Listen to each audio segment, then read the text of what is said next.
we are looking at a mid-19th century book issued by the French, I'll show you right here, by the Royal Royal National Imprimerie, Memoirs of the Institut National of France, the Academie, for Inscriptions and Belles-Lettres.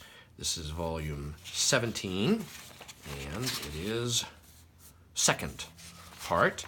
It's in the original paper wrappers with even 17 part 2 in chalk written on the spine, almost certainly original to it, or very early. It's got the original paper spine label right here, Tome 17 right there. It's got deckled edges, it's untrimmed, and it's also unopened. The text block, all of the leaves are joined at the top like so, just as printed, because it would have been a larger sheet, open, printed on both sides, then folded and sewn into this binding, and it was never opened, which is sort of a virginal state for a book, and scarce or desirable for a bibliophile. You would just take the back side of a butter knife and just gently slice it right open. If you'd like to read the text, that's how it's done.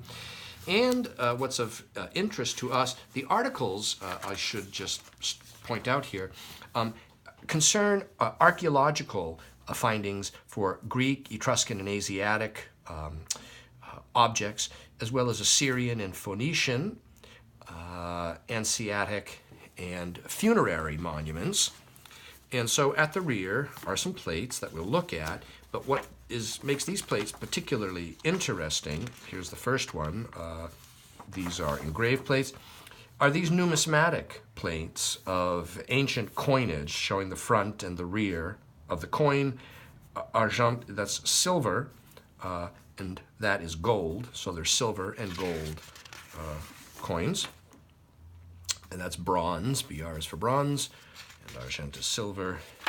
And so we see these numismatic plates, like so. Yeah, and these appear to be gems. These are probably carved gems. And these look like bas-reliefs of some sort. Then we get into this color lithographed image here, which is corresponds to something in the text. It's likely funerary, although I'm not certain of that. And here is another color lithographed with some Greek letters.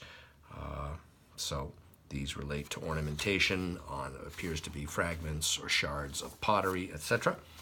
And this scarce French publication is now available online from me, Brian DiMambro.